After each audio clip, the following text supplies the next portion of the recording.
All right, and we are live. Good evening po sa inyong lahat mga kaguro, and of course, welcome back to Gurong Pinoy. If you are watching us on YouTube, please don't forget to like this video and of course share our video. If you are watching us on Facebook, please don't forget to of course like this video, share this video, tag your friends. Of course, you may also start a watch party. And of course, before we start with anything else tonight, let's all have our opening prayer.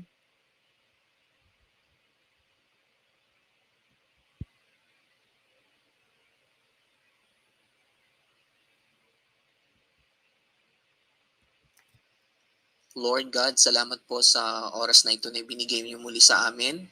Sa pagkakataon, Panginoon, salamat po sa maraming mga pagpapala at proteksyon na dulot mo sa bawat isa sa amin.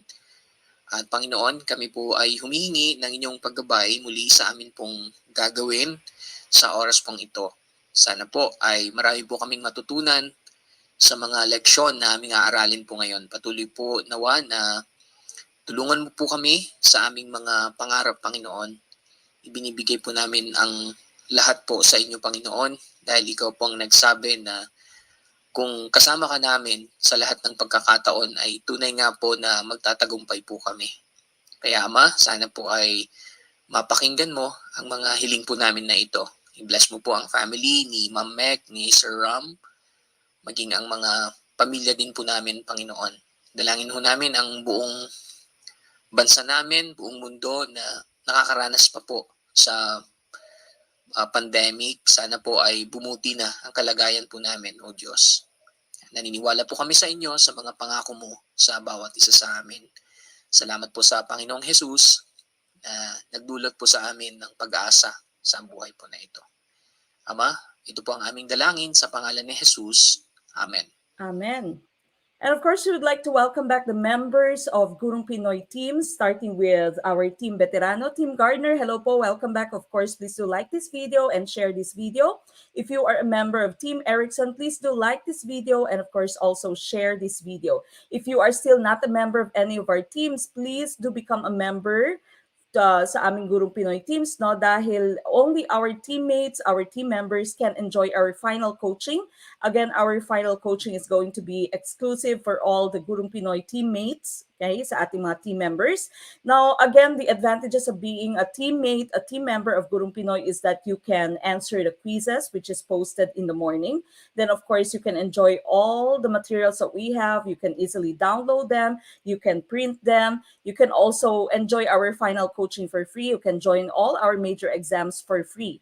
Okay, now we will start on August 21st, and we'll have 22nd, 28th, and 29th. There's English, Social Science, Filipino, MAPE, Biology, and Math for our majorship. Now, of course, for our Prof, that's also going to be on August 21st. That's the first day, and that's going to start at 7 p.m. PH time. Then we have Gen Ed, September 5th, Science, September 11th, Social Science, September 12th, Math, September 18th, English, September 19th, Filipino. Then we are going to have your pre-board. Of course, meron po tayong September 25th na prayers and petition. So again, on August 21st, wala na po tayong live on YouTube and Facebook. Our Gurong Pinoy teams would only just have to go to their teams, sa Team Gardner and Team Erickson, doon po yung magiging live stream natin. Okay? So again, direkta po yung magiging live stream natin sa Gurong Pinoy teams, Team Gardner and Team Erickson. So again, if you'd still want to join us for Let September 2021, if you will be taking the Let this September 2021, basic membership is still at 1,000. That's only for Gen Ed and Prof Ed. Pro membership is 1,250. Pro membership is for your major. Then if you'd want to enjoy your Gen Ed, Prof Ed, and your major, that's our premium membership, and that is for 1,800. Now, if you will not be taking the Let in September and you're included in the batch that will be taking it in January or March or June, or it might be in September 2022, we will be opening Team Piaget, which is 1 year membership. Okay, so we will start this in October of this year until September 2022. Basic is 2,000, pro membership is 2,000, and premium is only 3,000. Now, we still have our discount of 5,000, or not 5,000, sorry, 500 for the first 200 members. So again, if you'd want to become a member of Gurung Pinoy team, please do become a member of Gurung Pinoy. That's the only way that you can have access to our final coaching. And of course, you can easily download all the materials that we have. You can print them, you can go back to them.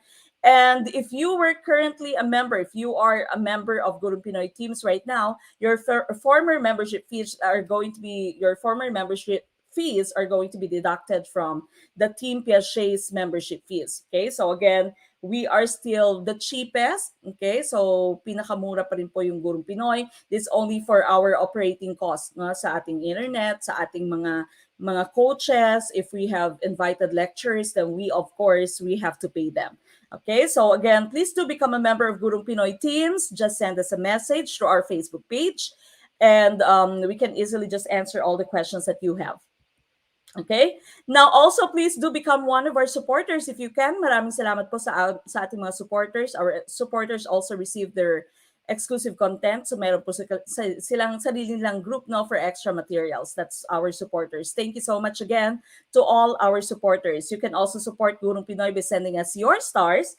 While you are watching us live on Facebook, mag-send po kayo ng inyong stars. There is a stars button. Meron din pong supporter button dyan. Malapit po sa inyong chat box. And if you are watching us live right now on YouTube, maraming salamat. Please do send us your super sticker, super chat. Kagaya ni Ma'am Joy Dairet. Maraming salamat po for sending your super sticker. So again, please do become a member of Gurung Pinoy and support us in any way you can.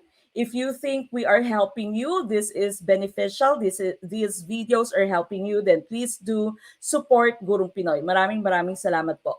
Okay? Now, we are going to have your Quiz Bee tournament. That will be on August 14th. That's a Saturday. And we are going to start at 6 p.m. Philippine time. There's going to be cash prizes. First is 3,000, second is 2,000, third is 1,000 pesos. Again, what we're using here are the funds that we gather from your stars and also from your super chat, super stickers. Okay, your Quiz Bee tournament, of course, is exclusive for all our Gurung Pinoy members. Okay, so again, please don't forget, Gurung Pinoy members, we will have your Quiz Bee tournament, the grand tournament, on August 14th. That's 6 p.m. Philippine time. Okay, this video is still brought to us by Rain TV HD. Please be one of her 1,000 subscribers and have a chance to win 200 pesos. She has already started sending the grocery giveaway to all the lucky winners. No? So meron na po tayong 3 lucky winners for the grocery giveaway. And we've already started sending the grocery giveaway. Okay, so again, congratulations to all our lucky winners. But of course, tonight we will have general education, 20 items that our Gurung Pinoy teammates have already answered through their quizzes today. So again, if you do want us to start, please do like this video, and napaka-importante po, i-share po yung ating video. Go ahead and like and share this video. Mm-hmm.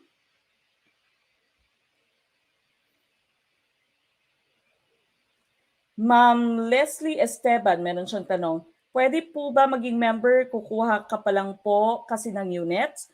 Hindi pa po ako nakapag-file sa PRC. Pwede po kayo maging member if you'd want to become a member of Team Piaget. Pwede po, no? So 1 year po yung Team Piaget. That's from October of this year until September 2022. Mm-hmm. Ma'am Jeremy Vivelarde, I've already discussed this today. No, Ma'am Mek, paano po kaming mga member na pero hindi pa kasali sa magte-take sa first batch? Again, Team Gardner and Team Erickson are going to end in September. Okay, so right after that po, we will start with Team Piaget. So again, if you want to become a member of Team Piaget, ay pwede po kayo magpa-member. Yung mga binayaran nyo po dati for your membership, eh ikakaltas po sa membership nyo sa Team Piaget. Okay, maraming salamat Ma'am Maybell Del Mundo for sharing our video. Again, please do share our video. Start a watch party, like this video. Mag-share na po kayo ng ating video and like this video.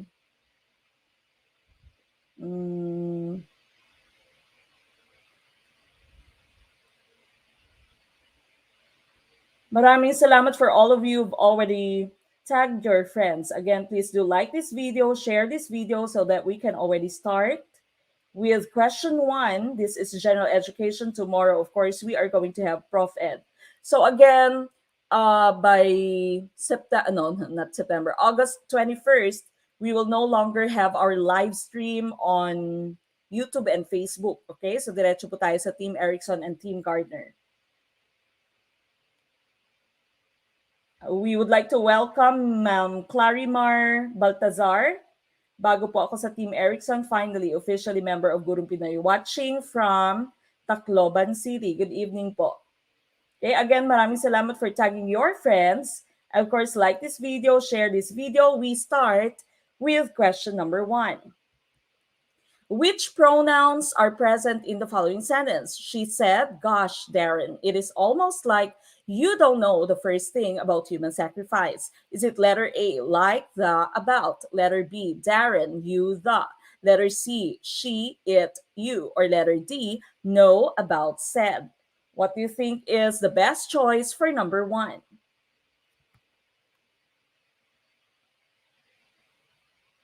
Ano kaya yung sagot for number 1? This is English, very easy. It's just looking for the pronouns. Okay, please put your answer in our chat box.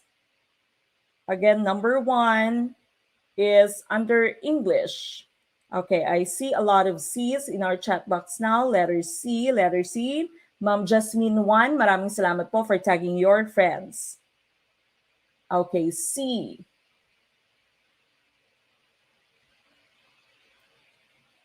All right, going back to the question that we have here, very easy. We're just looking for pronouns, okay? Of course, we know that pronouns are words that would take the place of our nouns. Okay, so one example for that would be she, it, and you. Okay, she, it, and you. These are examples of the pronouns. And so the final choice that we have here would be letter C, she, it, you. Okay, so letter C is the answer for number 1. We proceed with number 2. Which of the following is not a connotation associated with the word grave? Is it letter A, death, letter B, warmth, letter C, finality, or letter D, sadness? Okay, this is still English. We're looking for the synonyms. Okay, or we are looking for something which is not a synonym of the term grave. Ayon, si Lord Karen Andal. Good PM po from Quezon Province. Sa wakas nakaabot po ako sa live. Ilang beses na po ako nag-aabang laging may aberya. Sobrang helpful po ito kaya maraming salamat po. Thank you din po. At welcome sa ating live stream. If this is the first time that you're joining our live stream, please do comment that in our chat box para po ma-welcome kayo ng Team YouTube and Team Facebook. Okay, a lot of you are saying letter B for number 2. Letter B. Letter B for number 2.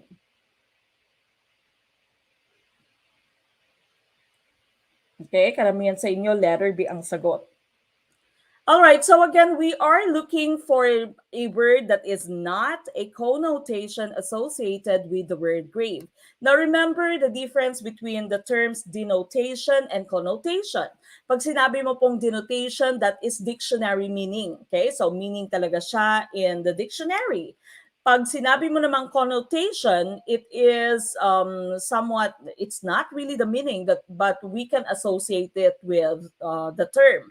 For example, when you say snake, okay, pag sinabi mong snake, no, ito lagi yung ginagamit nating example. Pag sinabi mong snake, denotation yan would be a reptile, isa siyang reptile, no, isa siyang uri ng hayop, that's a snake. But when you say connotation, it has another meaning. So, pwede mong sabihin na connotation of the word snake would be a traitor, okay, someone who has betrayed you, someone na kaibigan mo, for example, tapos binitray ka, that would be one connotation of being a snake, okay? So sometimes nakikita sa gubat, sometimes naman nakikita sa barkada mo, no? Isa sa mga kaibigan mo. Okay, so again here, Which of the following is not a connotation associated with the word grave? Saan dito yung hindi connotation na pwede nating associate sa term na grave? Is it letter A, death, letter B, warmth, letter C, finality, or letter D, sadness? And of course, here, the best choice would be letter B, warmth. Okay? Of course, we know that whenever someone is talking about grave, it's cold, it's death, it's finality, and it is sadness. Okay? So warmth, which means warmth naman, that would mean life. Okay? That would mean someone is alive. Pag sinabi mong malamig na siya, that means bangkay na siya, no? Patay na siya. Katulad ng pag-ibig niya sa'yo, no? Wala ng warmth, malamig na. Okay? Malamyana. So letter B for number 2. We move on with number 3. A synonym of robust is letter A, pensive, letter B, tired, letter C, dull, or letter D, healthy. Okay, which one do you think is the best choice for number 3? Number 3 na po. Ayon, may mga first-timer tayo. Ma'am Lizelle Pamatian Jeronimo. This is also my first time to join your FB Live broadcast. More power po. Maraming salamat. Welcome po, Sir Jason Acompañado Albaracin. Thank you so much for this live review, ma'am. Malaking tulong po ito sa amin. Welcome po. Again, if this is the first time that you are watching us, please do comment that in our comment box para po ma-welcome namin kayong lahat. May naghaha. Enjoy na enjoy si sir o si ma'am. Ayon, Ma'am Mels L. Tagala. Hello po, Ma'am Mek. First time ko po sa live stream pero lagi po akong nanonood. From Tanay, Rizal. Hello po, welcome, Ma'am Mels. Hugot. Okay. Robust. Bakit may paghaha, Ma'am Tin? Okay, so karamihan sa inyo, yung sagot nyo ay letter D. Ma'am Saida Sangiban Palunsay, maraming salamat po for the watch party and of course for sharing our video. Again, please do share our video. Marami po kayong friends na kukuha din po ng let or mga kapitbahay nyo na kukuha din ng let or friends nyo. Of course, classmates nyo na kukuha din ng let. So please do share our video. I-share po yung ating video. Sir Bajunay Pandi, this is also my first time, ma'am. Maraming salamat po, sir or ma'am. First time from Romblon, malapit lang sa Iloilo, Ma'am Myra Falyaria Fadrikilan. Welcome po. Sir Rain D. Reyes, thank you po ma'am sa live. Makakatulong po sa aming mga examiner. Maraming salamat po. Hello ma'am, first time ko rin po sa live stream pero matagal na po ako nakapanood. Thank you, ma'am. Very helpful po. That's coming from Ma'am Dalia B. Macas. Ano ito? May pa-shoutout si Sir R.D. Canulo. Pa-shoutout naman po kay Sir Justin Rabida na sarap humigop ng sabaw ng isda. Mamek, sarap naman. Hindi pa tayo nag-aalmusal. Alright, so going back to number 3 here, a synonym of robust is pensive, tired, dull, or healthy. Of course, the best choice that we have here would be letter D, that's healthy. Okay, so if you say someone is robust or something is robust, then that means that is healthy. Meron yatang supplement, no? Meron yatang male supplement na ginagamit ng mga lalaki na pill that is termed or named as robust. Okay, so robust, that means healthy. Letter D is the best choice or the answer for number 3. Maraming salamat, Sir JD. First time dito sa live, pero laging nanonood. Ganon din po kay Ma'am Clara Basilisco Oyangoren. Maraming salamat po. We move on with number 4. Jane is writing an essay for her English 101 course. She has a lot of arguments in mind that she is trying to select which sources she should use. Which of the following would be the most reputable source? Is it letter A, a very recent op-ed written by a credible journalist that was published in the Washington Post? Letter B, a blog entry made by Fukuyama F that is most up-to-date source that Jane could find. Letter C, a Wikipedia entry. Or letter D, a paper by Thompson J. published in the Journal of Philosophy that is a peer-reviewed journal. Okay, which one do you think is the best choice for number 4? This is already part of research. Thank you, Ma'am Jasmine Bariga Cuenca, for sharing our video. First time from Caloocan, Sir Marco Bron. Maraming salamat po. Ma'am Lizelle Pamatian Jeronimo, until when po ang membership sa group niyo, ma'am? Please do send a message through our Facebook page later, ma'am. Kung saan po kayo nanonood ngayon. First time manood ng live, watching from Cebu, Ma'am Irish V. Cabarles. Maraming salamat po. Welcome. First time, okay, nabasa ko na. Maraming salamat, Ma'am Dalia B. Macas, for sharing our video and of course for the watch party.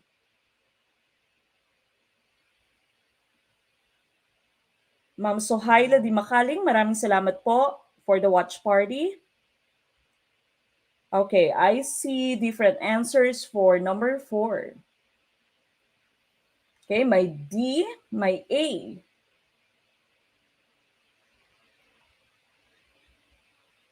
Okay, D and A.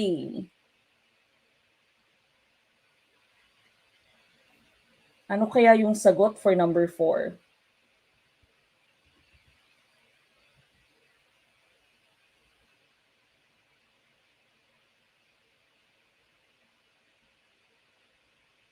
Okay, number 4, a lot of you are choosing A or D.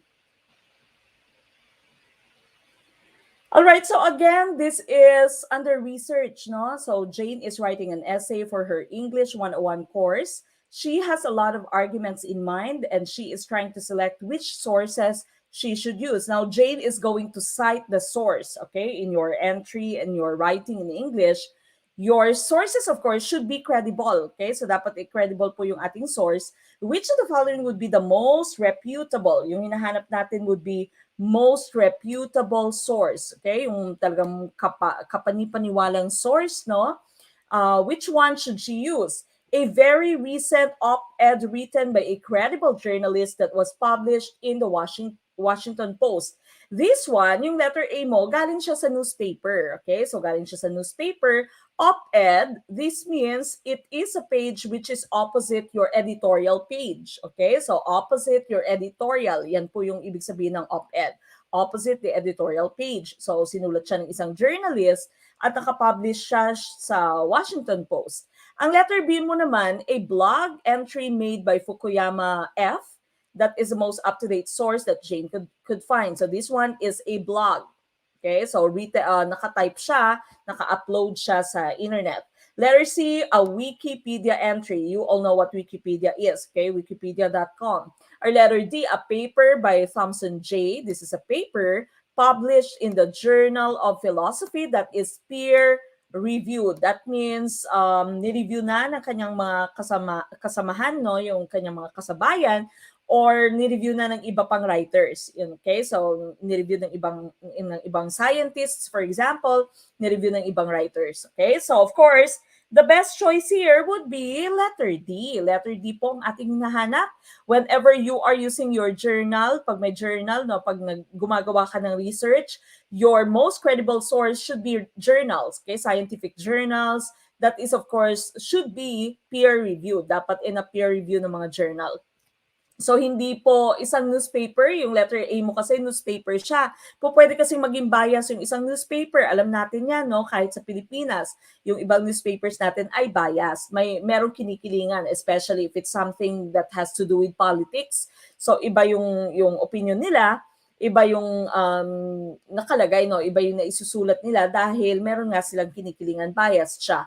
Yung blog entry mo, blog is your personal opinion. So personal opinion usually yung blog, no? Hindi siya peer-reviewed.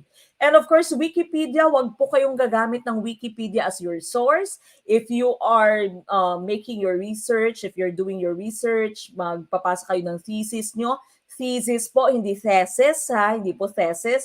It's thesis ng dissertation nyo na wag po kayong gagamit ng Wikipedia because anyone can edit your Wikipedia. Po pwede po kayong pumunta ng Wikipedia, mamaya itry nyo. Punta kayo sa Wikipedia po, pwede po kayong mag-edit ng page. Okay, so anyone can just edit Wikipedia. So it is not actually a reputable source, no? Hindi siya credible source because anyone can just type in sa ating Wikipedia. Okay, so the best choice here would be letter D. It is a journal that is peer-reviewed. Okay, so number 4 is D. We move on. Number 5. How should references be listed in the APA reference list? Is it letter A, in chronological order based on year of publication? Letter B, in order according to when used within the paper? Letter C, in alphabetical order according to the author's last name? Or letter D, in alphabetical order according to publication title? Okay, which one is the best choice for number 5? Mm-hmm.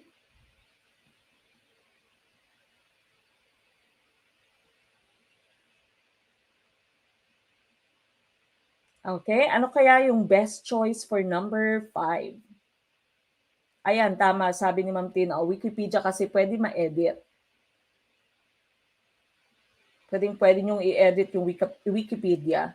Kunwari, meron kayong crush na celebrity, no? Tapos ilagay niyo dyan, girlfriend niya, kayo. Okay, so pwede yun. Ma'am Irene Splash. Hi, ma'am. It's my first time din po. God bless. Maraming salamat po. God bless you, ma'am. Balik po kayo. Okay, which one do you think is the best choice for number 5? This is still under research.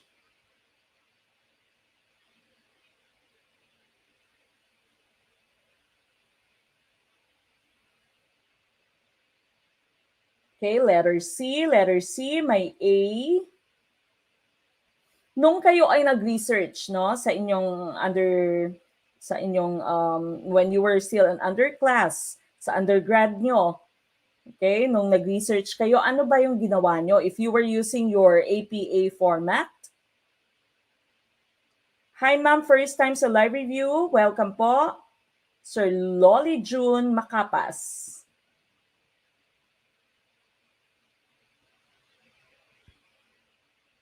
Mm-hmm.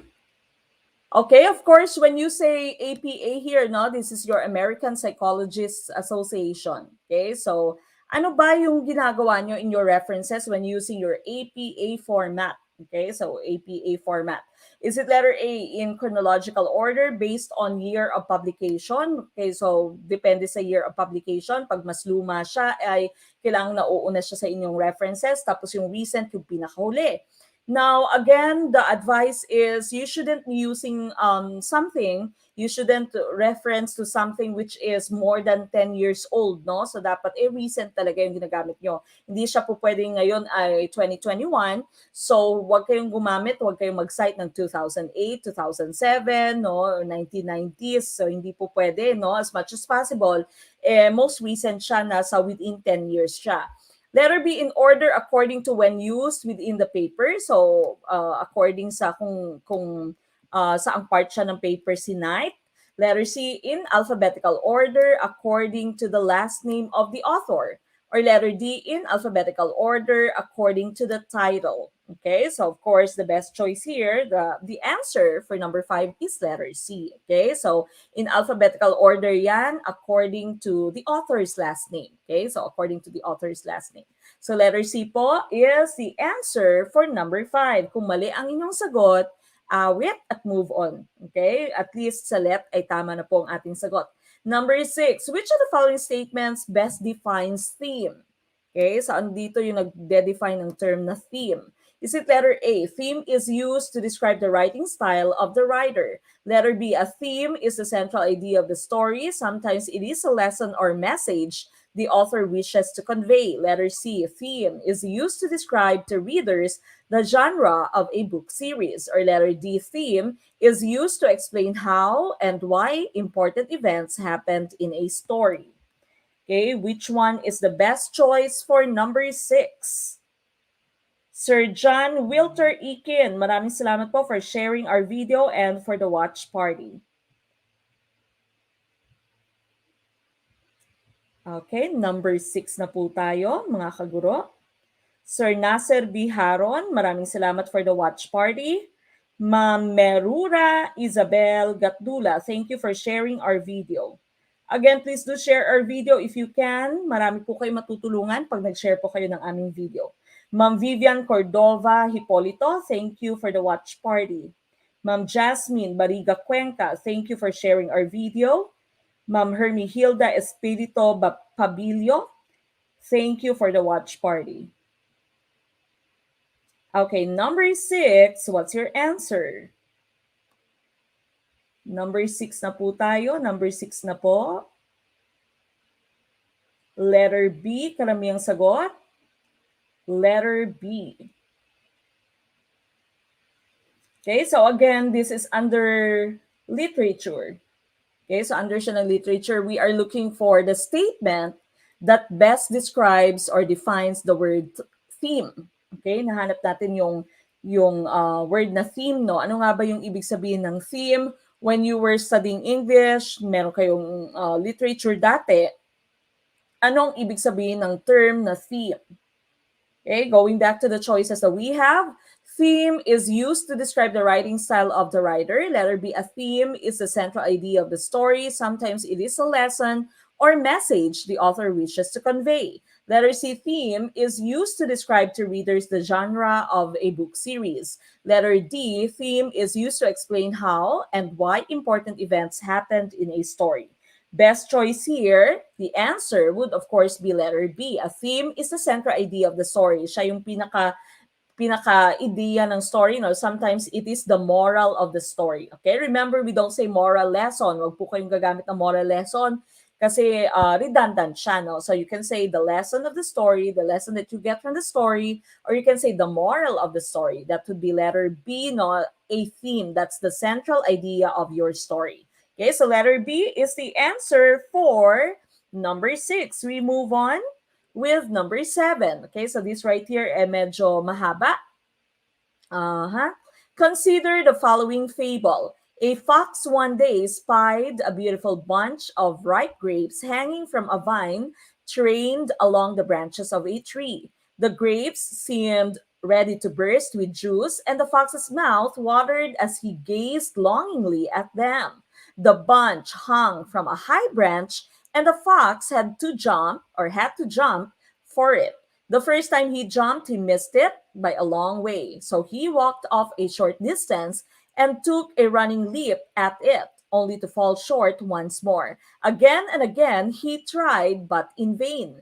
Now he sat down and looked at the grapes in disgust. Okay, so nainis na siya.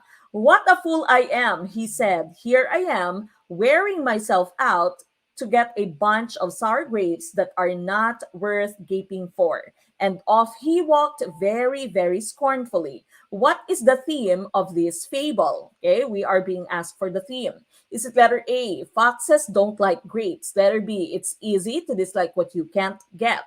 Letter C, work hard and you'll achieve your goals. Or letter D, the eyes can be bigger than the stomach. Okay, what do you think is the best choice for number 7?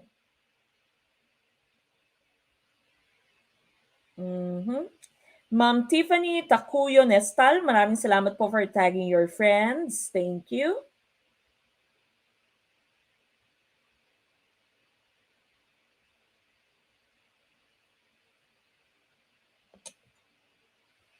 Sir Mix, may naka-open kang kasaksak na stove or whatever. Kain po tayo. Okay, what do you think is the best choice for number 7? Ayon, C. C.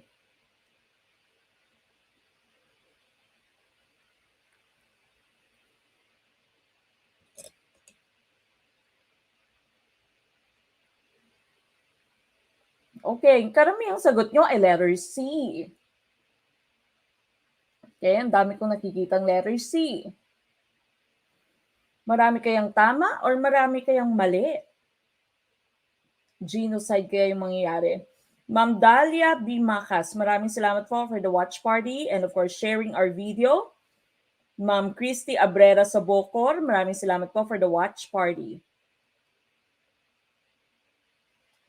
My B, my C, my D. Again, we are looking for the theme of the story.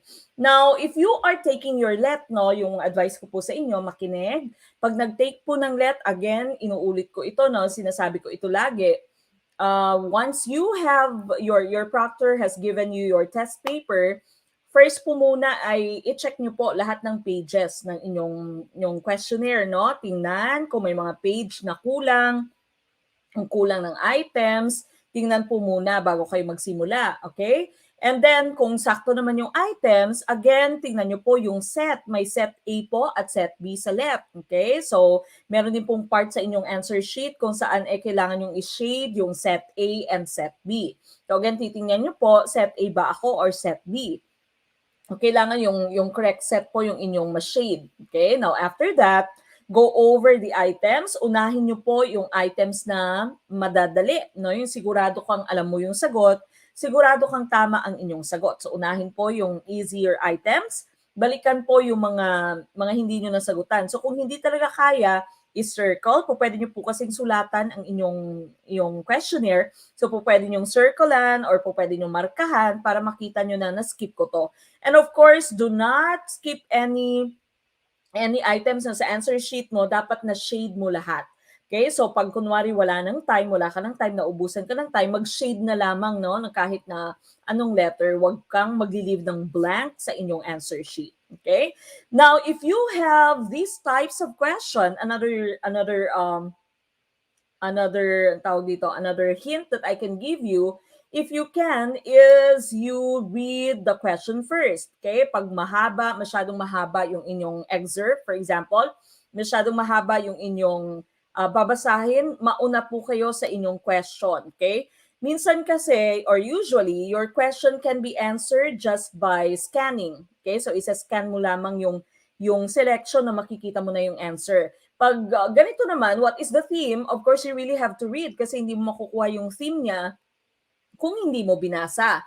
Pero meron minsan mga items on reading comprehension na po pwede mong masagot just by looking at the question at iscan mo na lamang yung inyong selection. Okay? Para hindi po maubos yung oras, you have to know your test-taking skills. Okay? So, number 7 here is asking us for the theme of this fable. Okay, so again, yung story niya, yung binigay niya dito, merong isang fox, gusto niyang kainin yung grapes, nakahanglan siya, kahit anong try niya ay hindi niya makuha. Hanggang sa nainis na siya, no? Sabi niya, what a fool I am, here I am, pinapagod ko yung sarili ko para sa bunch of sour grapes, okay, that are not worth gaping for. Okay, so meron din siyang connotation dito when you are sour graping, di ba? Yung sour graping, yung hindi mo matanggap yung pagkatalo, no? In this case here, for the fox, hindi niya matanggap dahil hindi niya makain yung grapes, hindi niya maabot. Okay, so number 7 here, we are looking for its theme. Is it letter A, foxes don't like grapes? Hindi ito, no? Hindi ito yung nahanap natin kasi of course, alam natin, gusto niya sana pero hindi niya ma-reach. Letter B, it's easy to dislike what you cannot get. Letter C, work hard and you will achieve your goals. Karamihan sa inyo, letter C ang sagot.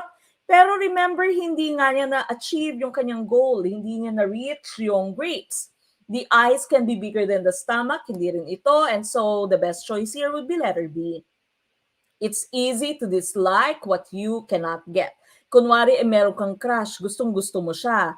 Okay? Pero meron siyang gustong iba. Okay? So, what you do is hate mo na siya. Okay, so it is easy to dislike what you cannot get. If you cannot get something or someone, then you dislike that person or you dislike that thing. Okay, so that's letter B and it is shown in your selection here, no, sa ating excerpt dito. So letter B is the answer for number 7. We move on. Awit, pero move on. Genocide yung nangyari sa number 7.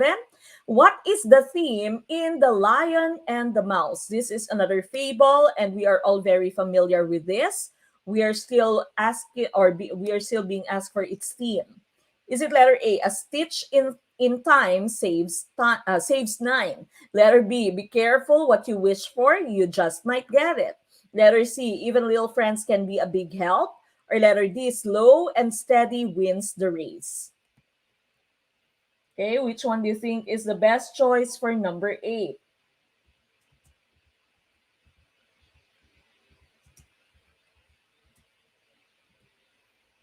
Mm-hmm.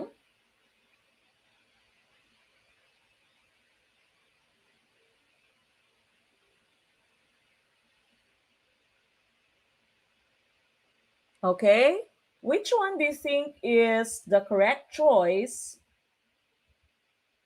for number 8?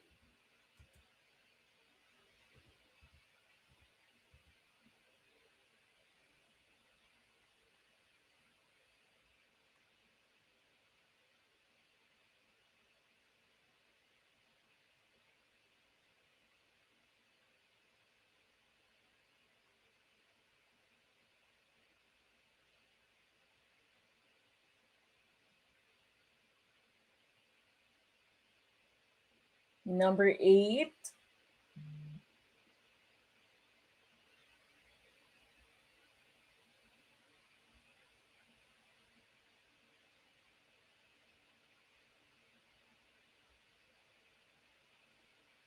Okay, number 8, your answer, many of you are answering letter C.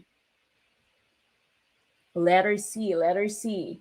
Of course, we're all very familiar with the fable, the lion, and the mouse. Okay, so hinahanap natin yung ating theme for the fable, the lion, and the mouse. Letter C, karamihang sagot. And the answer here, of course, would be letter C. Tama yung letter C, no? The lion and the mouse. So even little friends can be a big help. You remember the story of the lion and the mouse? So there was the lion, na-catch niya yung mouse. Tapos, imbis na kakainin niya, nagmakaawa yung mouse. The mouse said, please, lion, let me go. Okay, I promise next time I will help you. I can help you in any way I can. And then the next time, the mouse heard cries, no? So my cries, my roars, my growling sa forest. And then it was the lion. So yung lion ay nakalagay sa net, no? And so what happened was that the mouse, of course, was able to save the lion. Of course, kinagat niya, no? Nginit niya yung net para makawala yung lion. And so the correct choice here would be letter C. Even little friends can be a big help. Okay, so it doesn't matter. Even if the mouse was very little, she or it was still able to help the big lion, the king of the jungle. Okay, so letter C. Ang tama sa number 8. Anong sabi ni Sir Mark Hinko? Ito yung grand demo ko, sequencing events grade 2. Okay? Now, we move on with number 9. Dr. Phi is an oceanographer. When he uses a scientific method to study a sample of water, he does the following in which order? Is it letter A? No, you have the different steps here. 1, identify a problem or question. Number 2, design and perform experiments. Number 3, analyze results and compare data. Number 4, draw and state conclusions. Number 5, make observations. Number 6, construct a hypothesis. Which one is the best sequence for your scientific method? You have the different choices at the bottom of the screen. Okay, ano kaya yung tamang choice for number 9?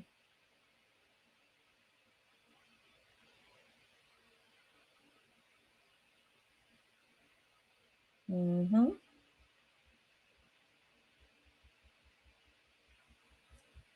Ano kaya yung sagot for number 9? Which one is the correct sequence for the scientific method? Okay, if you're a science teacher, no, pag bio major ka, science teacher ka, okay, palagi yung first lesson natin would be the scientific method. Okay, malapit na. Nag-start na ba yung klase sa Pinas? Nag-start na yata yung pasok or hindi pa? In our case here, ay magsa-start na po ulit yung aming klase face-to-face. That will be on August 16th. Okay, so of course, scientific method will always be the first topic, no? Yan lagi yung first lesson ng mga science teachers. even sa ating elementary years, high school years, ayun, September pa pala magsa-start. So September pa yung magsa-start yung klase sa Pinas. Okay, dito sa amin August. Sa college meron na. Meron ng mga nag-start ng college, pero September karamihan. Alam ko Ateneo nag-start na. September 30 yan sa public school. Okay, so in our case, on Monday, reporting na kami for 1 week. And of course, for the following week ay may pasok na. Nandiyan na yung mga estudyante. Okay, and face-to-face kami, no? So we will be face-to-face. The biggest class size that I have is 31. Okay, so 31 students face-to-face dito. Yun, may mga college na nag-start August 15th. Merong August 9 sa Bicol, sabi ni Ma'am Jeneline Beatriz. Start na yung private, yes. Alam ko yung Ateneo nag-start na.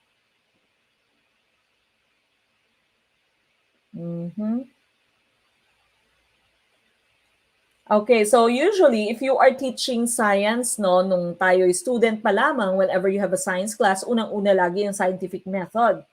Okay, so saan kaya dito yung tamang sequence ng inyong scientific method? You identify a problem or question, design and perform experiments, analyze your data, draw and state conclusions, make observations, construct your hypothesis. Now, we always know that your last choice, your last step would always be to draw and state your conclusions. Ito lagi yung last, no? So, number 4, yung last. So, yan, hahanapin mo lamang. Hahanapin mo sa choices mo kung saan ba yung nag-draw and state yung conclusions, yung last step niya. So, ito, 1 yung last niya. So, hindi siya yung tamang choice, no? Hindi siya yung sagot. Ito, 5, make observations. Hindi din. Ito, 5 din. But here, for letter D, 4 yung last step niya, no? Draw and state conclusion. Dahil wala namang ibang choice na 4 yung last step na, automatic na, no? Matic na letter D ang ating sagot for number 9. So, ito yung nahanap natin, letter D na. Okay, so letter D po ang ating tamang choice for number 9. Okay, so huli lagi yung conclusion. So, yun na lang yung pwede mong gawing basis. Hindi na isa-isahin mo pa. Remember, your left is time-bound. Kailangan po madali, mabilis tayong sumagot. So, kailangan i-may technique ka. Pag ganito, since you know, okay, 100% alam mo, sigurado ka na conclusion would be the last stage, hanapin mo kung saan sa choices mo yung may conclusion. Since wala namang conflict, isa lang naman siya, matik siya na po yung ating sagot. Okay, so number 9, that's D. We move on with number 10. Number 10, the carrying capacity of an area is the maximum stable population in that area that can be sustained over time. As the natural population approaches the carrying capacity, blank and eventually blank, when the carrying capacity is reached. Is it letter A, growth slows, stops. Letter B, growth slows, increases. Letter C, growth accelerates, reaches a maximum. Letter D, growth accelerates, triples again. Okay, which one do you think is the best choice for number 10?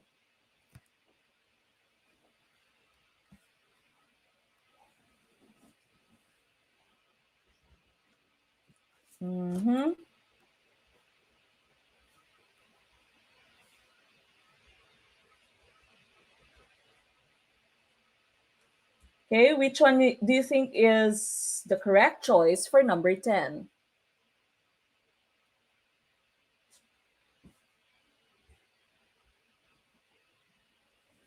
Okay, number 10. Number 10, there's B, ICCs, A's, there's also letter B.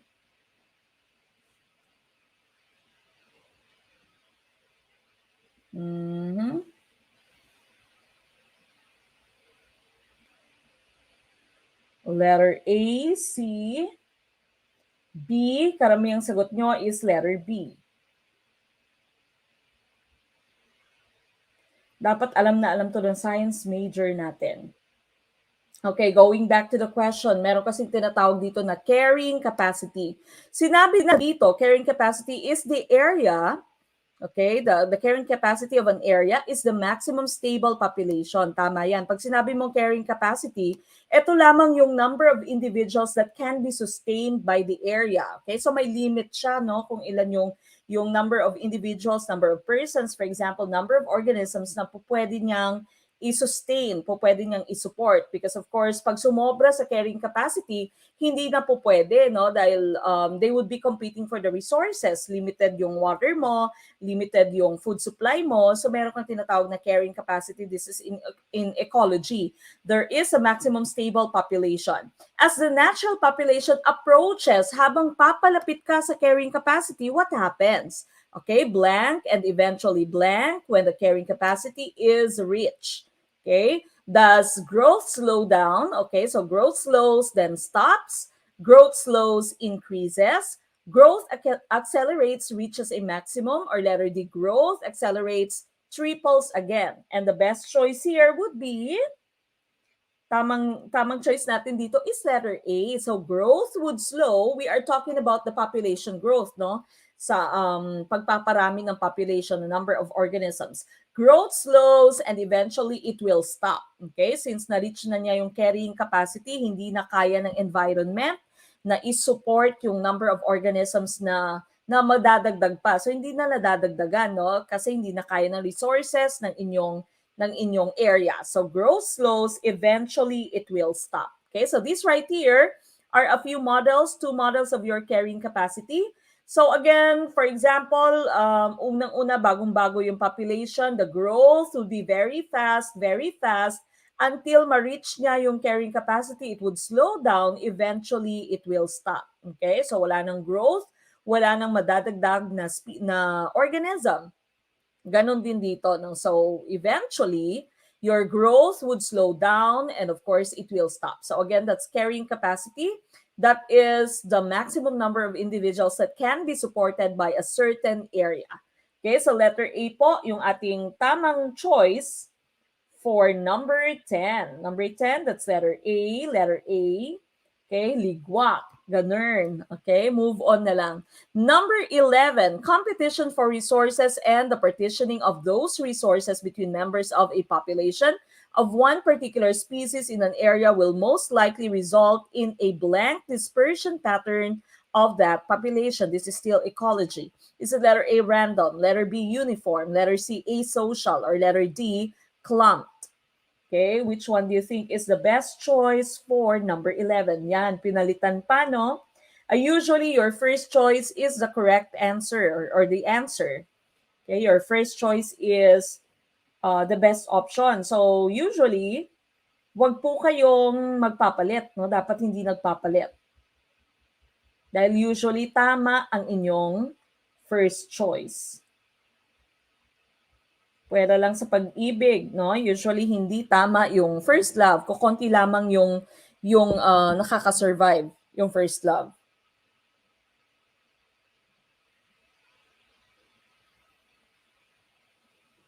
Okay, so again, number 11, competition for resources and the partitioning of those resources between members of a population of one particular species in an area will most likely result in a blank dispersion pattern of that population. We are talking about one species here. Okay, if they are competing for some resources, what type of dispersion pattern will they have? Is it letter A, random, letter B, uniform, letter C, asocial, or letter D, clumped? Okay, a lot of you are saying random. The best choice here, the answer for number 11 is letter B. It's uniform dispersion pattern. If there is competition kasi, no, pag may competition, uniform dispersion po yung nangyayari. Tingnan natin yung ating next slide. Okay, so these right here are the three different types of dispersion pattern that you have in ecology. There's clumped, okay, there's random, there is regular or uniform. Okay, another term for this would be uniform. Okay, so uniform ito or regular. Okay, this was our answer for this item. Okay, so when you say clump, small shrubs established in high densities and produce a clump distribution. Okay, pag sinabi mo kasing clump, kumpul-kumpul sila. Okay, maramihan sila, kumpul-kumpul. Okay, that's your clump dispersion or clump distribution. Mortality as the shrubs grow reduces clumping and produces a random distribution among medium shrubs. Now, habang since clump sila, no, and they compete sa kanilang resources, eventually, some of the shrubs would die. Okay, so death of these shrubs reduces clumping and produces a random distribution. So wala na siyang regularity, hindi na regular, no, wala nang grouping or wala nang clumping. So it's a random distribution kung saan-saan mo na lamang nakikita yung shrub na to.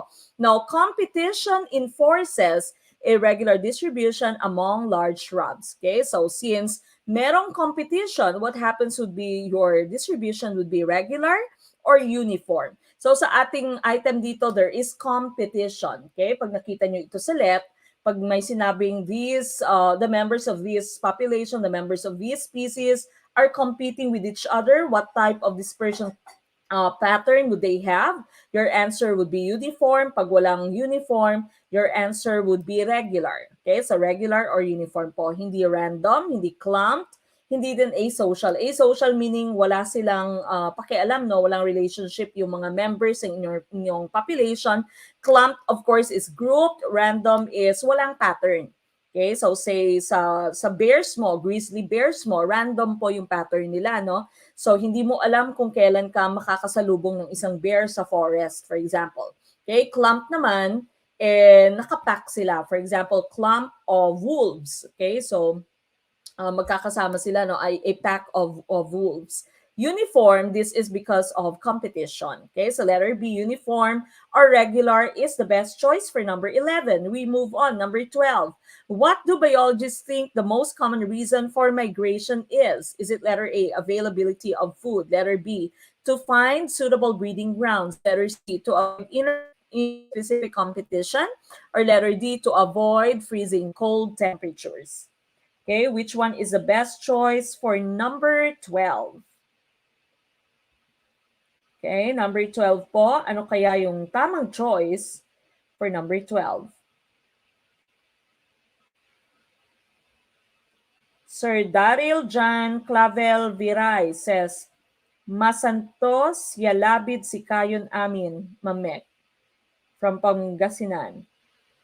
Maraming salamat, Sir Jonathan Cortez, for the watch party. Okay, number 12. Ano kaya yung best choice for number 12? Number 12 po. Number 12 na tayo. Which one do you think is the best choice for number 12?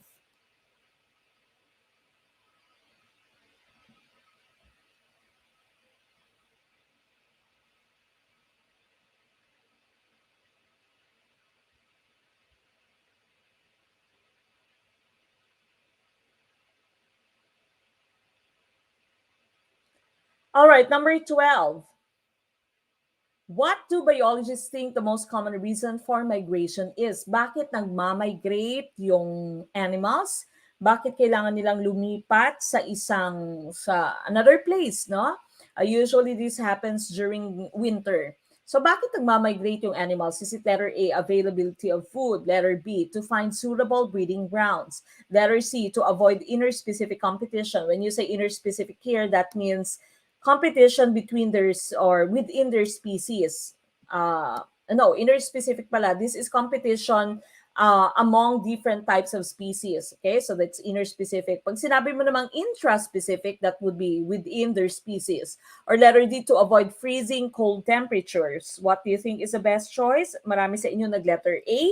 And that is the answer for number 12. Yung pinakaunang-unang reason would be availability of food. Okay, so secondary na lang tong wala silang breeding ground para ma-avoid yung freezing cold temperatures. No? So availability of food talaga, because we all know that food is a basic need. Okay, so basic need yung food. Ito talaga yung reason kung bakit kailangan nilang mag-migrate. Okay, walang pagkain dahil it's winter, walang pagkain dahil malamig, and so they need to go to another place so that they can find food. So letter A is the best choice for number 12. We move on with number 13. Loitering is a type of behavior that is often characterized by which of the following? Is it letter A, excessive driving speeds? Letter B, remaining in a public place with no legal purpose? Letter C, assault on another individual? Or letter D, theft of property from a retail establishment? Okay, which one is the best choice for number 13?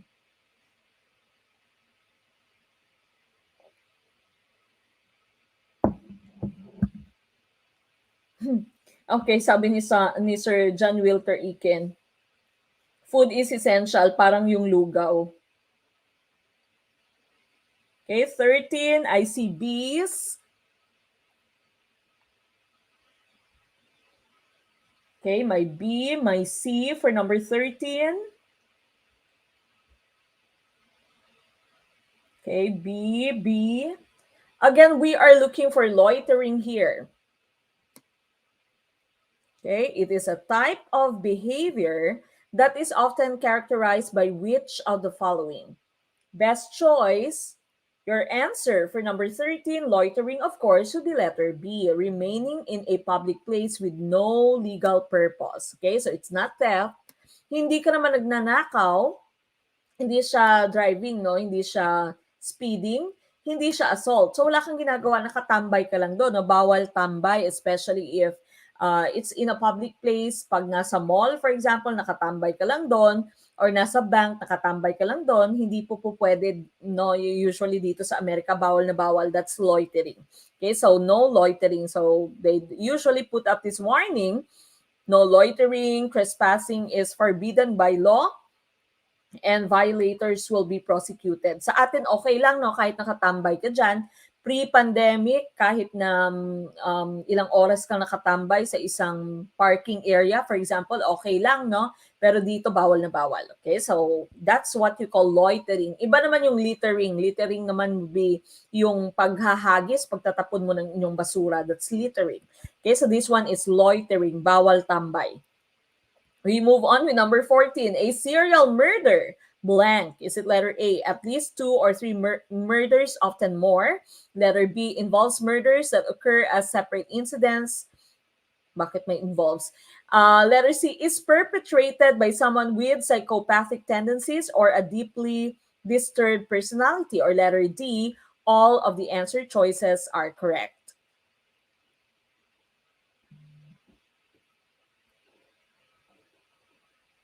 Okay, dapat wala na tong isang involves.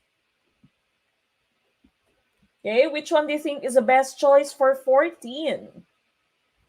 14 na po tayo, mga kaguro.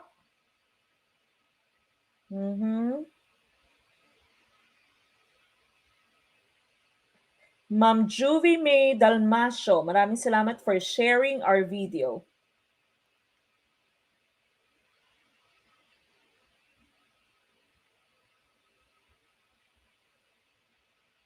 Okay, ano kaya yung best choice for number 14? Okay, a lot of you have answered letter D. Okay, the answer for number 14 here, a serial murder, would be letter D. All of these answers are correct. So at least 2 or 3 murders, often more, mas marami pa nga. Letter B involves murders that occur as separate incidents. Okay, so separate incidents siya. Letter C, perpetrated by someone with psychopathic tendencies or a deeply disturbed personality. Sa atin, we are just lucky, wala masyadong serial killers sa atin, no? Walang serial murders. But in some case, in some countries, maraming may mga serial murders. Makakatulong kasi sa, depende kasi sa pagpapalaki din ng bata, no? Yung may mga psychopathic tendency sila. Minsan kasi yung problema would be, pwedeng yung problema would be in the physiology of the brain. May problema sa brain niya talaga, kaya iba yung pagpa-function ng brain niya.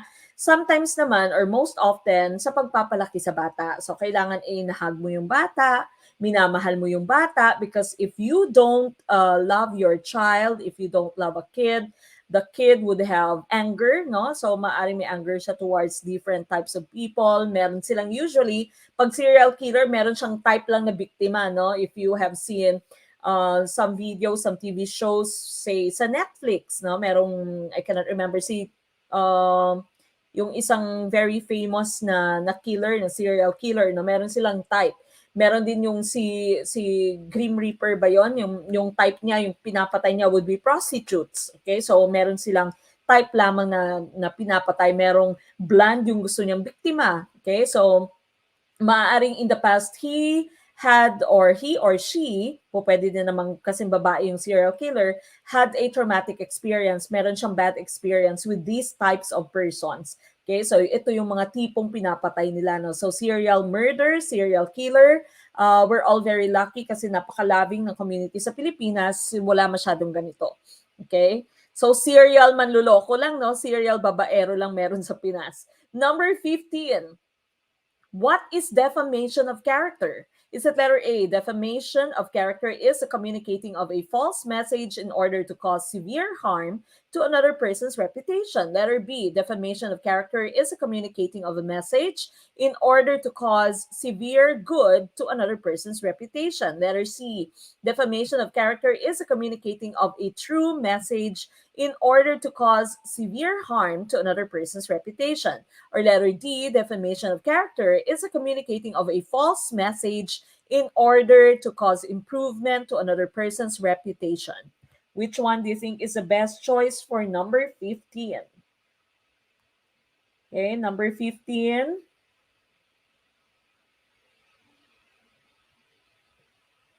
Mhm. Ano kaya yung tamang choice for number 15? Ayon, Night Stalker. Sabi ni Sir Nap, nagbabalik. Welcome back, Sir Nap. Ayon, si Ted Bundy din. Tama, si Ted Bundy. Pag napanood niyo siya sa Netflix, no, si Ted Bundy, napakatalinong klase ng serial killer. Sir Richard De La Cruz, shout out from Romblon. Hello po, good evening.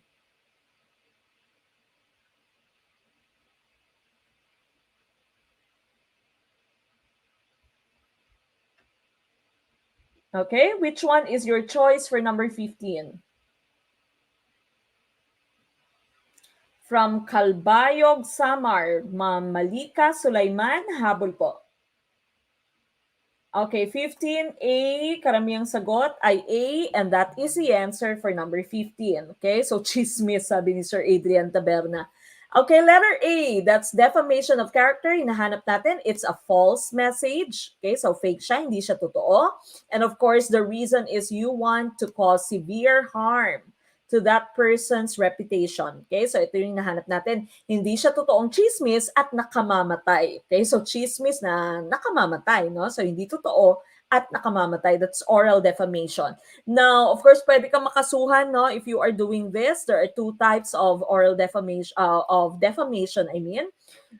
When it is in tangible form, no, pag nakasulat siya, nakaprint in pictures, in magazines, for example, in the internet or on the internet, blog and article, that will be libel. Okay, so libel siya.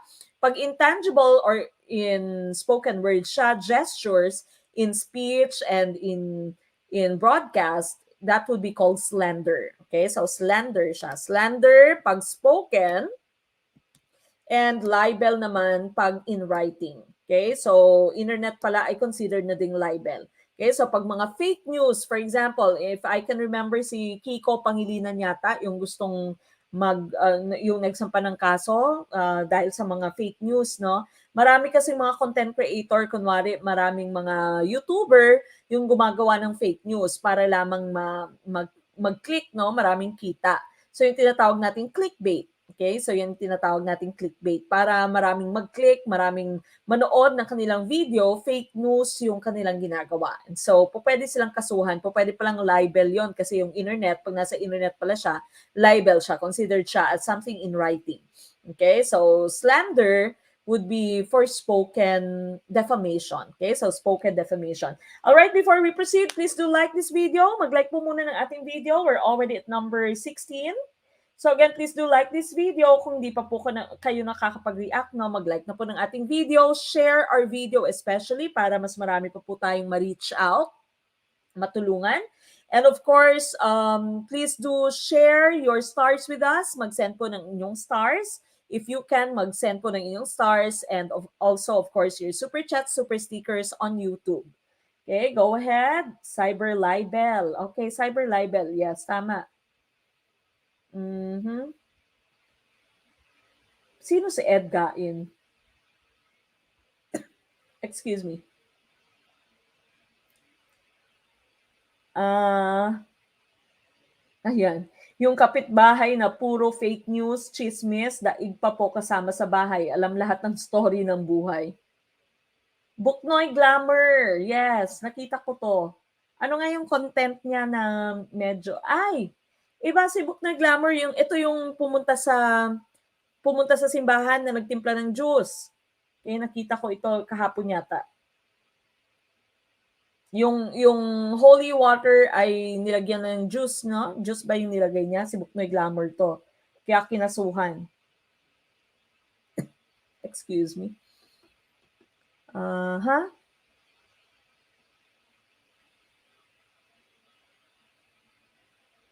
Pwede palang kasuhan si Julia. Julia Barreto? Rudy Baldwin, anong vision natin?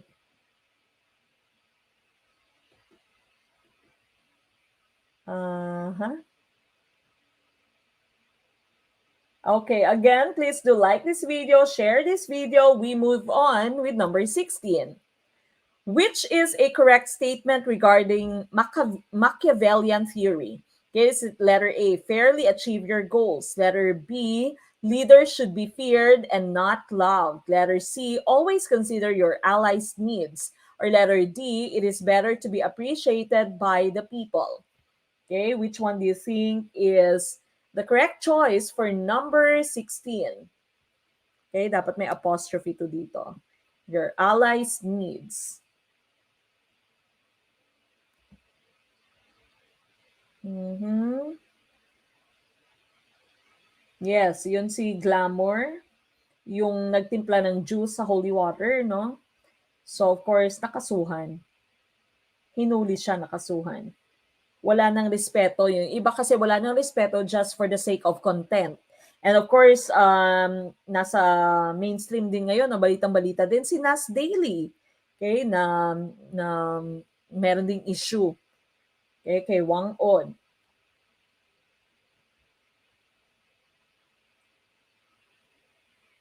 Okay. What do you think is the best choice for number 16? Sir Nap, Lumugdang the second. Welcome back. Maraming salamat po for the stars. Thank you so much, Sir Nap. We're glad that you're feeling better. Okay, survivor na din si Sir Nap. Fake news daw ba yung kay Buknoy? Hindi ba totoo? Okay, so going back here, this is actually your 16. This is part of your social science. Okay, so parte siya ng social science. Ba't nasali si Ed Kaluwag, Sir Jeffrey Mora? Okay, going back to number 16 here, which is a correct statement regarding Machiavellian theory. Ano ba yung Machiavellian theory? No, this is under social science. Fairly achieve your goals. If you have some goals, you have to achieve it fairly. So dapat fair and square ka. Letter B, leaders should be feared and not loved. Letter C, always consider your allies' needs. Always consider yung mga kaalyado mo, no, yung needs ng inyong mga kaalyado. Or letter D, it is better to be appreciated by the people. The best choice here, the answer is letter B. Leaders should be feared and not loved. Yan yung Machiavellian theory. Okay, let's go to the next slide. So this right here is from Niccolo Machiavelli. And he died from 1469 until 1527. He actually wrote a book which was titled The Prince in 1513. And he said, it is better for a ruler to be feared than to be loved. Rulers should be quick and decisive in decision making. Ruler keeps power by any means necessary. So hindi kailangan maging fair yung isang leader according to Niccolo Machiavelli.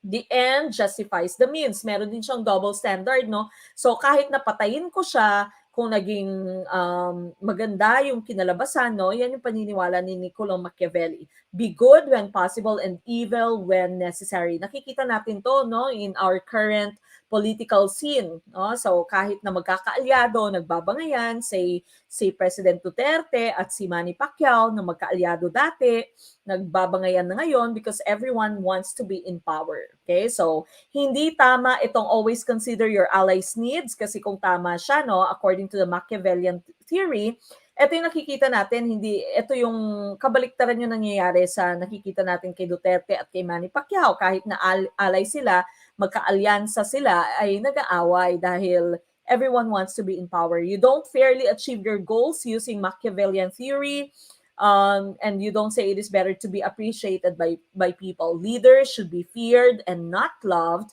That's according to Niccolo Machiavelli, and so the best choice, the answer is letter B. Okay, so letter B po ang ating sagot for number 16. Duterte versus Isko. Ganon. Okay, now we go to number 17. This is still social science. Social science pa rin to. What is the difference between direct democracy and indirect democracy?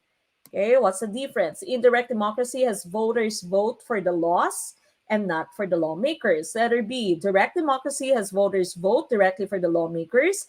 Indirect democracy is no different from direct democracy. Letter C, indirect democracy has voters vote for the lawmakers and not for the laws. Direct democracy has voters vote directly for the laws. Or letter D, none of the answers are correct. Okay, ano kaya yung best choice for number 17? Okay, number 17, what is the best choice for number 17? Good evening from Esperanza, Agusan del Sur. Hello po, good evening. Sir Junifer Sebare Balaga.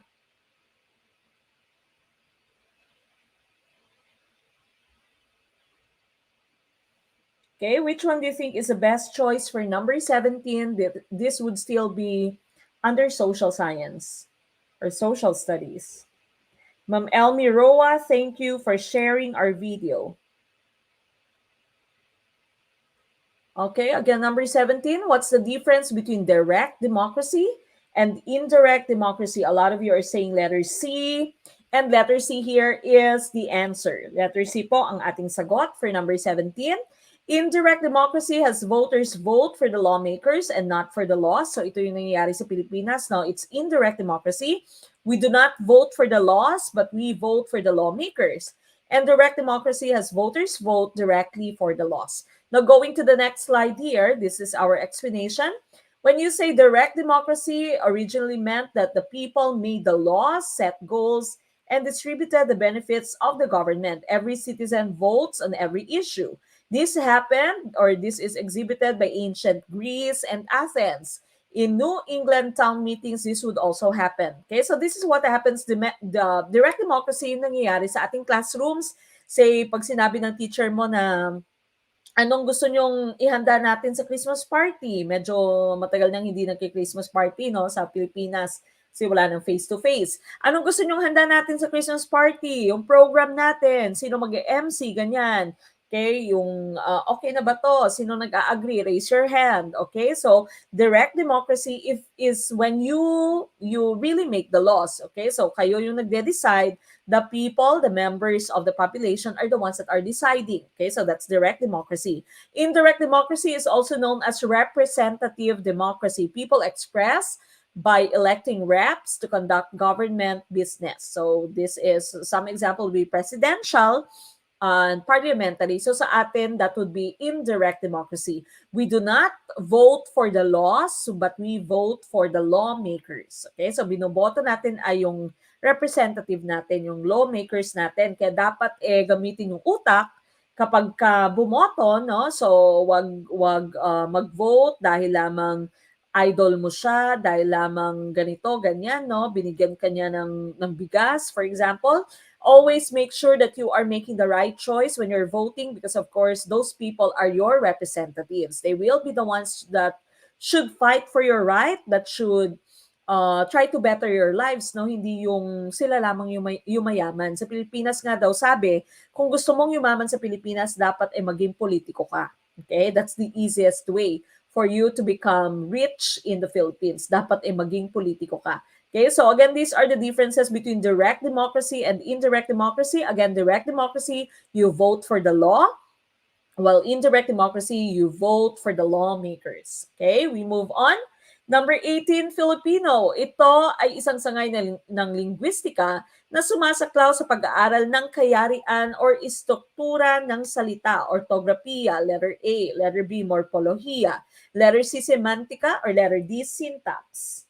Okay, which one do you think is the best choice for number 18?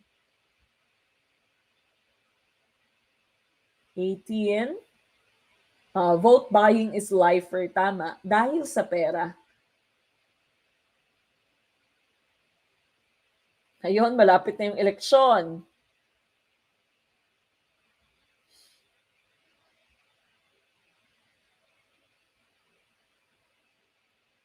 Okay, number 18. Which one do you think is the best choice for number 18? Okay, karamihang sagot ay letter B for number 18. Letter B.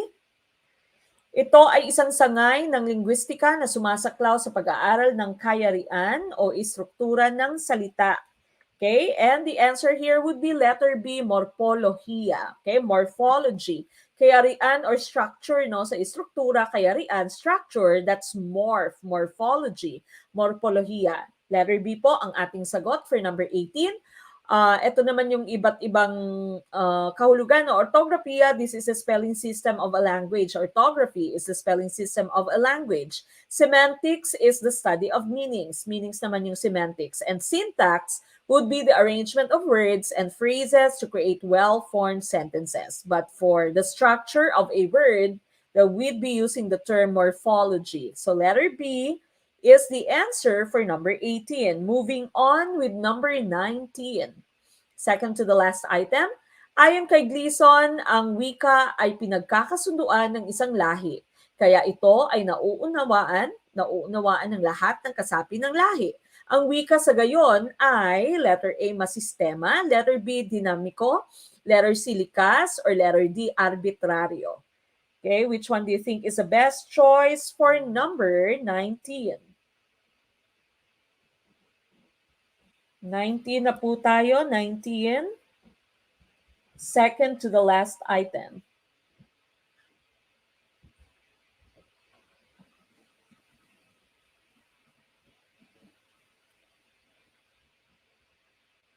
Okay, which one do you think is the best choice for number 19? I see a lot of letter D's, letter D's. If you try to remember in Filipino, no, when you are studying Filipino, you see a lot of characteristics of wika, no? Maraming iba-ibang characteristics yung wika natin, no? So ang wika ay masistema, yung wika ay dinamiko, no, palagi siyang hindi siya stagnant, so it always changes. Ang wika ay likas, it's something that is natural. Ang wika ay arbitraryo. Saan dito ang sinasaad ng ating tanong? Ayon kay Gleason, ang wika ay pinagkakasunduan. Ito yung hint natin, pinagkakasunduan ng isang lahi. Kaya sa ganon ay nauunawaan, no? Dahil dyan, nauunawaan ng lahat ng kasapi ng lahi ang wika. So ang wika sa gayon ay, the answer is, it is arbitrary. Okay, so arbitrary, arbitraryo, ibig sabihin ay pinagkasunduan yung lahat. Okay, so yan kasi yung meaning ng term na arbitraryo, pinagkasunduan. Okay, so pinagkakasunduan ng isang lahi, arbitraryo po ang tamang sagot. Lahat ng ito ay characteristics ng inyong wika. But of course here, we are being very specific. Pinagkakasunduan siya ng isang lahi, that means it is arbitrary. Okay, napagkasunduan, arbitrary. Now, move on na tayo. Pero move on. Last item for tonight, this is math. Rebecca left her dad's store to go home at 20 to 7 in the evening. 40 minutes later, she was home. What time was it when she arrived home? Is it letter A, 8:10, letter B, 7:10, letter C, 7:40, or letter D, 7:20? Okay, which one do you think is the answer for the last item? This is math. Sir Migs, maraming salamat for the super sticker. Again, if you can still send your stars, super chat, super sticker, please do so. Maraming salamat po for all our super chat senders, no? Super sticker senders, super chatters natin, and star senders. Thank you so much. Okay, ano kaya yung tamang choice for the last item? Last na for tonight. Again, please make sure that you come back tomorrow night for our Prof Ed discussion. Maraming salamat, President Loreto Balicaw Jr. for the super sticker. Maraming salamat po. Thank you so much, President Loreto.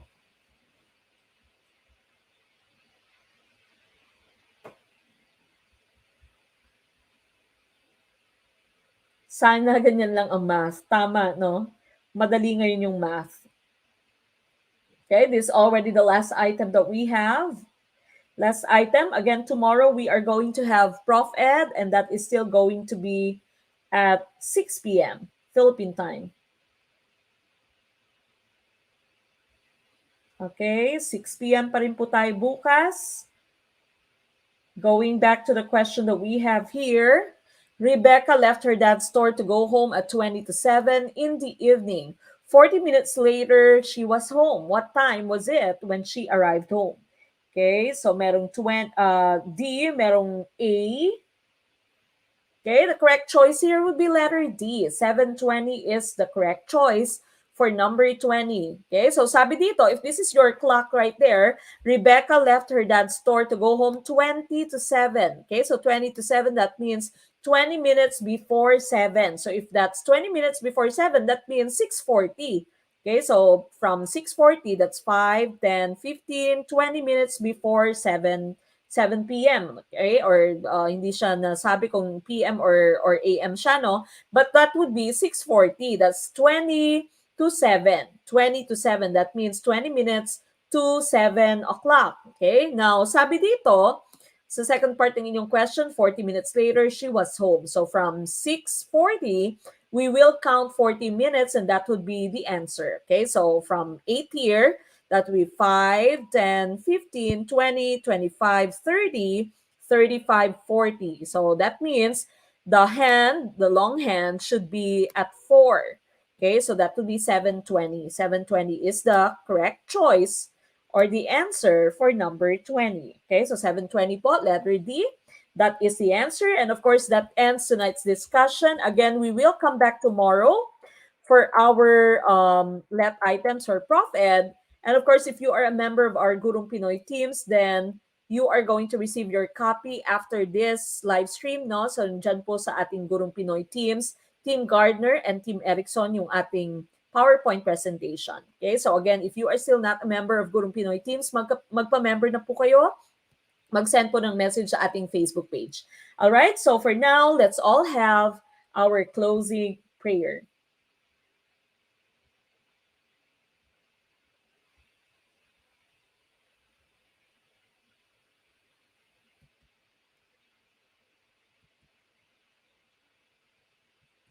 Muli po tayong manalangin. Our great God, salamat po sa oras po na ito na ibinigay mo sa amin na naging matagumpay po ang aming pag-aaral. Sana po marami po kaming mga natutunan, O Diyos. Sana po ipatuloy mo po kaming pagpalain sa mga plano po namin, Panginoon. Ikaw po ang aming dakilang pastol at ikaw po ay naghahanda ng lugar para sa amin. Sana po ay maganap na po ang mga ninanais po ng aming mga puso. Alam mo po yung mga pagsisikap namin, mga sacrifices namin para matupad po ang mga pangarap po namin na ito. Sana po sa lahat po ng mga member ng Gurong Pinoy International, sana po ipagpalain mo. Lalo po, Panginoon, na malapit na po ang exam. Patibayin mo po ang aming loob. Palakasin mo po ang aming damdamin, Panginoon, na hindi po kami matakot. Sa halip, mas lalo po kaming maghanda, Panginoon. Salamat po sa sakripisyo ni Ma'am Mek at ni Sir Ram para po sa bawat isa sa amin. Panginoon, salamat po sa lahat at ibinibigay po namin lahat yung mga concern namin sa inyo. Sa pangalan ni Jesus, ito po ang mga aming dalangin. Amen. Amen. All right, and that ends tonight's discussion. Again, magkita-kita po tayo muli tomorrow. That's still at 6 p.m. Philippine time for your Prof Ed. This has been Coach Mek of Gurong Pinoy. And of course, I leave you the saying, maliit man na butil ng mga kaalaman, ang dulo nito ay malaking kaginawaan. Maraming salamat, good night, and of course, stay safe mga kaguro. Bye!